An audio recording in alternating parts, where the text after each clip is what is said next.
Isn't it amazing how blacks were depicted back in the so-called good old days?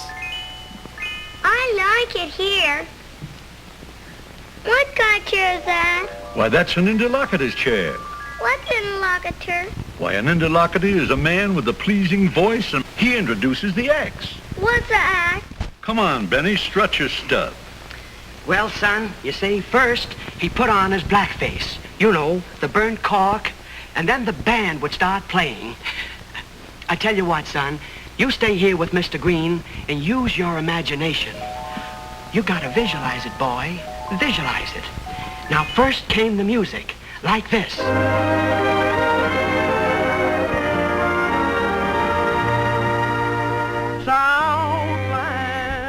Just how peculiar is it that whites should have such a need to emulate blacks in this strange manner, and for such an extended period of time, nearly 120 years, only to perpetuate such a bizarre stereotype and inaccurate imagery of a whole race? Was born. They say we're corny about a cotton. My introduction to live blackface entertainment began on a recent trip to the East Coast.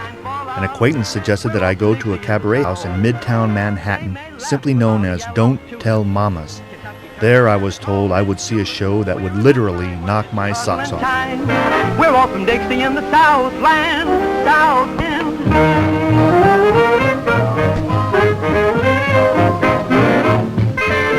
You pray no one will see you enter. You hope no one will recognize you as you grab a seat. You know you shouldn't be watching, but you can't keep your eyes off the stage, all the while peeking through meshed fingers. How could this performer be getting away with this act? Today, here in these times, and after all the country went through during the civil rights movement and cultural revolution of the 60s.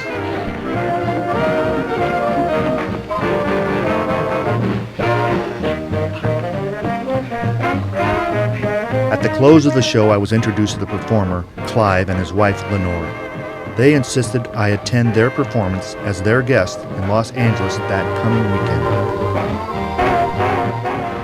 Well, I finished up my business in Manhattan, jumped a plane at JFK, flew to Los Angeles, and rushed to the address given to me on a paper napkin.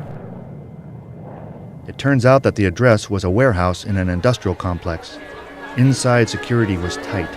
Initially, I wasn't allowed to bring my camera in, but Lenore worked it out so that I could. I immediately beelined for the dressing room, where I was told Clive was blacking up.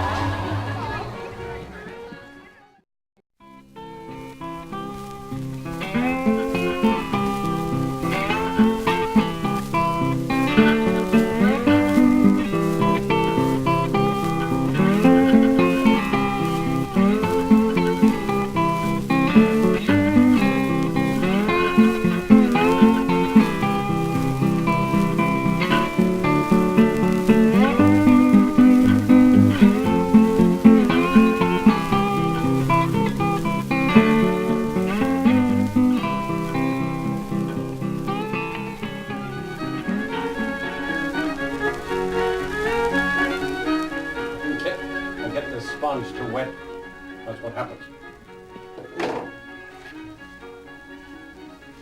The dirtiest job I ever had. Being a jazz singer, take it out of a jar, and that's what I did when I was singing at Don't Tell Mamas in New York when you came that night.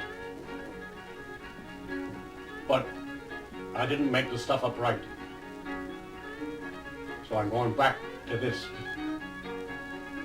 that I know better. Well, we asked everybody in the show if anybody would object to the blackface, and nobody did. Nobody can, because it's a perfectly legitimate theatrical expression. And if we didn't love black folks, we'd never do it. They're our brothers. From the same source that came to us from Mount Ararat with Noah's Ark.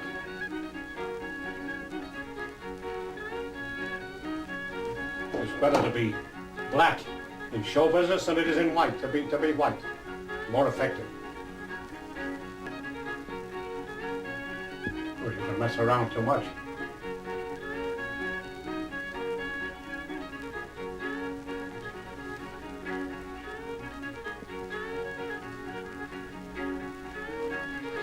After you've gone and left me crying, after you've gone, there's no denying. You'll feel blue, you'll feel sad, you'll miss the best pal you've ever had. There'll come a time, just putting on this wig. It's a brand new wig, brand new. I got it from a guy in St. Louis. It's a black-owned business. And I said to him, I'm a minstrel man from the good old days. What do you think to that? He said, great. I said, I hope you don't object to selling a white man a black wig for this purpose. He said, of course not. He said, that's out-of-date thinking. There might have been a time when it was an aggravation, but it's meant in the best of senses. And I think that looks a lot better than the one I had when you saw me at Don't Tell Mamas. There'll come a time, and then I'll hook on my little tie right here. And I become an actor wearing a blackface. We actors are a funny lot. We try to be someone we're not. I put this makeup on my face to be someone not of my race. It is a black man I portray. They're very popular today, and yet it was not always so. They once were slaves. Why, I don't know. We theater folks kicked up a fuss and brought them on the stage with us. The theater's a democracy, the way democracy should be. We have no room for bigotry. We seek to bring equality, so anyone upon the earth can get up here and show their worth. We play a part, God's great plot. We are a funny lot. Put on the jacket and the gloves, I'm all set. Where did I put those gloves? Oh, right here.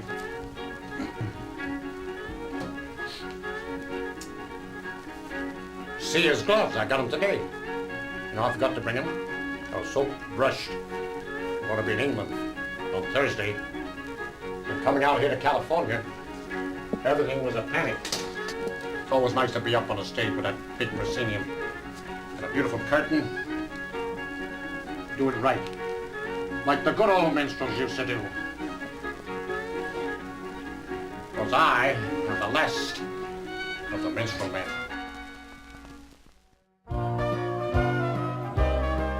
The stars are gonna twinkle and shine this evening about 9:15. My loving arms are gonna tenderly twine around you about 9:15. I know I won't be late, 'cause at 8:30 I'm gonna hurry there. I'll be waiting where the lane begins, waiting for you on needles and pins, and then the world is gonna be mine this evening about 9:15.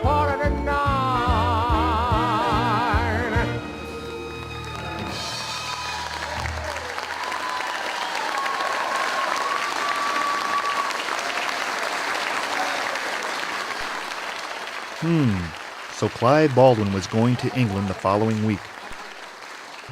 I'd invested so much time already, what else could I lose?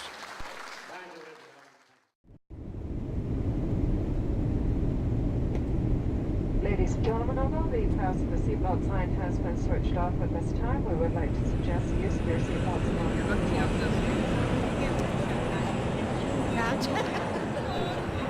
How would the English accept this wayward American entertainer? Well, you won't believe what you're about to witness. If Clive Baldwin was an aberration of political correctness in America, If he represented the last of a bygone era, a beacon to a volatile heritage, he was definitely alive and well in a country that seems to wallow in this uniquely American entertainment tradition and theatrical expression. Here then is the true story of the amazing Clive Baldwin. The world's greatest minstrel is coming to town. He'll be singing all your favorite songs. The world's greatest minstrel will be on this stage, and soon you'll know that's just where he belongs. If you've never seen him around here before, and you don't know who the man could be, well, he's what I'm all about, and there isn't any doubt. The world's greatest minstrel is me. All champions have titles when they're best at what they do. No reason why a minstrel man can't have a title too. There's one kind of medal they won't pin on me. It's the one for outstanding humility. The world's greatest Swanee, how I love you, my dear old Swanee. Hello, I'm Clive Baldwin, also known as the living voice of Jolson. Well, I'm dying to sing for you on Mother's Day at the London Palladium. You'll also enjoy Hallmark of Harmony, the 80-man, 5-time British champions barbershop chorus, and the Aces, the UK's top-rated show band. Truly, I'm telling you, you ain't heard nothing yet. Mother's Day, the London Palladium. Yes, I whistle too. Do it for your mother.